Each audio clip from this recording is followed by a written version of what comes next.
Baik, bismillahirrahmanirrahim. Assalamualaikum warahmatullahi wabarakatuh. Perkenalkan, nama saya Aulia Nur Syarifah dari program studi pendidikan agama Islam kelas 6A.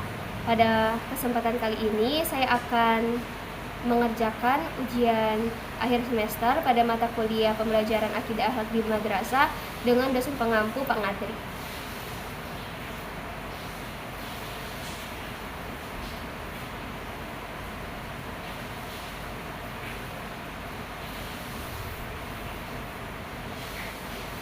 Soal nomor 1. Jelaskan pengertian, tujuan, dan ruang lingkup pokok-pokok materi pembelajaran akidah di madrasah. Baik, sebelum kita mengetahui tentang pembelajaran akidah, ada baiknya kita perlu mengetahui apa itu akidah. Secara bahasa, akidah berasal dari bahasa Arab al-aqdu yang artinya adalah ikatan, simpul, atau perjanjian. Sedangkan secara istilah dapat kita pahami, akidah adalah keyakinan yang tertanam kuat di dalam diri sehingga tidak menjadikannya ragu-ragu atas kebenaran yang telah disampaikan pada akidah tersebut. Nah, dari situ dapat kita pahami bahwasanya pembelajaran akidah di madrasah adalah suatu proses pendidikan yang digunakan untuk mengembangkan, menguatkan, dan juga untuk menanamkan keyakinan yang benar terhadap ajaran agama Islam yang bersumber dari Al-Quran dan Hadis sehingga dapat dijadikan sebagai landasan bagi peserta didik dalam berkehidupan sehari-hari. Nah, adapun tujuan dari pembelajaran akidah di madrasah yaitu yang pertama untuk menanamkan keyakinan ajaran agama Islam yang benar, kemudian yang kedua untuk menjauhkan peserta didik dari syirik, kemudian yang ketiga meningkatkan keimanan dan ketakwaan kepada Allah Subhanahu wa taala, dan yang keempat peserta didik diharapkan nantinya dapat berkaitan ataupun dengan mempelajari akidah dapat dijadikan sebagai pedoman ataupun landasan bagi peserta didik dalam berperilaku di kehidupan sehari-hari. Nah, adapun ruang lingkup dari pembelajaran akidah di madrasah yaitu yang pertama dari segi menurut keputusan Menteri Agama nomor 183 tahun 2019, pokok materi ataupun ruang lingkup akidah di madrasah yaitu yang pertama menyangkut terkait iman kepada Allah, iman kepada malaikat, iman kepada Allah, iman kepada malaikat, iman kepada kitab, iman kepada rasul, iman kepada hari kiamat, iman kepada qada dan qadar, kemudian kalimat thayyibah seperti alhamdulillah, astagfirullah, kemudian juga membahas tentang kalimat thayyibah atau ucapan-ucapan yang baik. Kemudian itu saja, lanjut. 2. Jelaskan pengertian, tujuan, dan ruang lingkup pokok-pokok materi pembelajaran akhlak di madrasah. Baik, sama seperti soal yang pertama, sebelum kita mengetahui apa itu pembelajaran akhlak, kita perlu mengetahui akhlak itu sendiri. Secara bahasa, akhlak berasal dari bahasa Arab al-khuluq atau khulukun yang artinya adalah tabiat, watak, ataupun kebiasaan serta sikap. Nah, secara istilah dapat kita pahami, dan menurut Imam Al-Ghazali juga, akhlak adalah perangai ataupun sikap yang tertanam dalam diri individu atau dalam diri seseorang tanpa adanya pertimbangan tanpa adanya memikirkan pertimbangan dalam berbuat sesuatu.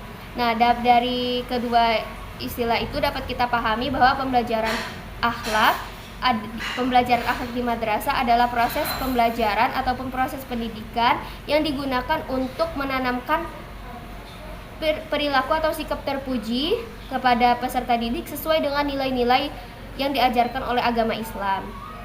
Adapun tujuan dari pembelajaran akhlak di madrasah yaitu yang pertama, agar peserta didik memiliki karakter yang baik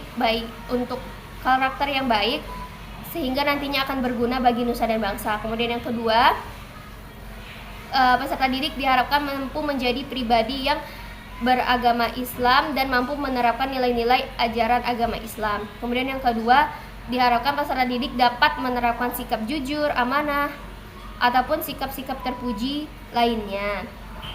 Dan tujuan yang keempat yaitu peserta didik dapat menghindari perilaku tercela seperti dusta, bohong, ghibah dan sebagainya.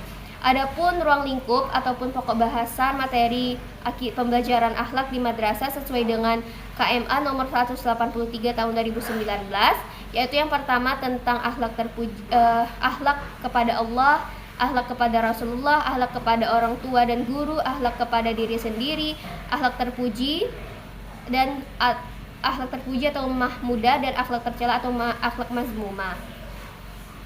Lanjut nomor 3.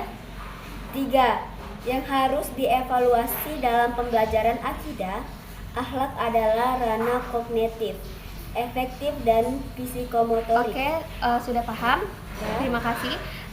Ada Pertanyaannya, buatlah soal masing-masing 2 aspek kognitif, 2 aspek efektif, dan 2 aspek psikomotik dengan materi wudhu. Oke. Yang pertama, untuk soal ranah kognitif, guru bisa memberikan pertanyaan pertama, yaitu apa yang kamu ketahui tentang wudhu. Pertanyaan yang kedua, sebutkan rukun wudhu.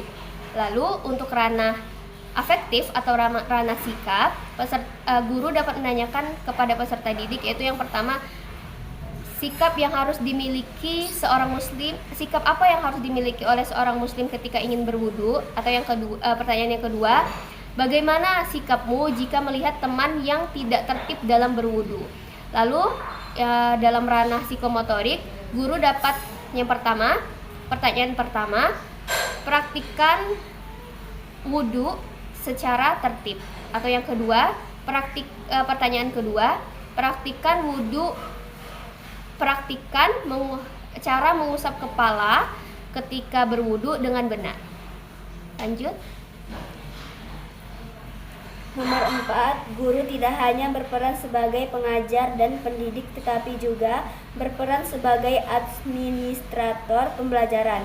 Pertanyaannya yaitu, sebutkan dan jelaskan fungsi atau tugas guru sebagai administrator pembelajaran.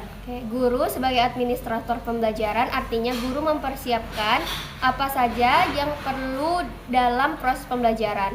Hal itu berkaitan dengan administrasi yang diperlukan dalam menunjang tujuan pembelajaran.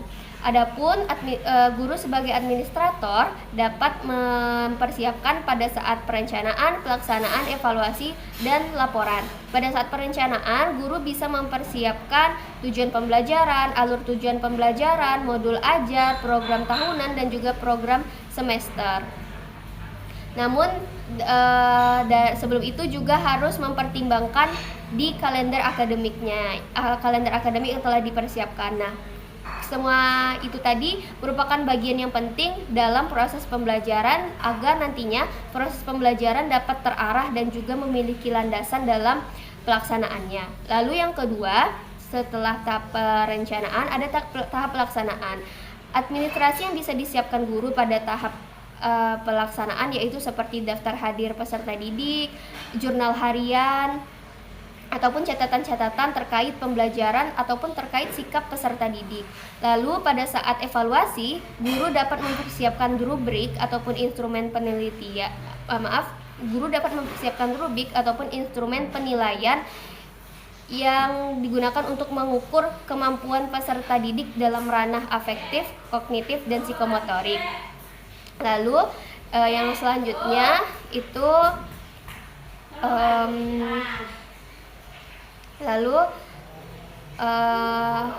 ranah kognitif, afektif, dan psikomotorik. Nah, tadi sudah tahap perencanaan, tahap pelaksanaan, tahap evaluasi. Nah, pada tahap evaluasi tadi guru mempersiapkan instrumen ataupun rubrik penilaian. Lalu guru juga sebagai administrator juga mempersiapkan laporan ataupun rapor yang digunakan untuk memberitahu kepada guru, kepada sekolah ataupun kepada wali murid terkait perkembangan peserta didik. Nah, selanjutnya nomor 5.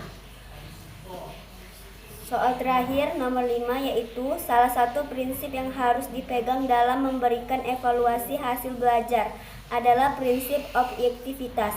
Jelaskan maksud objektif dalam evaluasi belajar, dan bagaimana kiat atau upaya agar objektivitas dalam evaluasi hasil belajar tetap terjaga.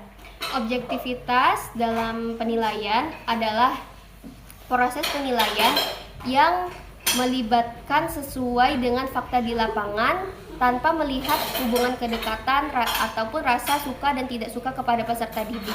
Jadi objektivitas ini tidak hanya melihat pada objektivitas ini salah satu penilaian yang sangat penting dalam melakukan evaluasi pembelajaran, karena melihat dari fakta yang terjadi ataupun sesuai dengan kenyataan. Nah, kiat ataupun tips untuk menerapkan objektivitas yaitu yang pertama, guru tentu mempersiapkan instrumen ataupun rubrik penilaian yang valid dan reliable. Kemudian yang kedua, guru hendaklah memiliki prinsip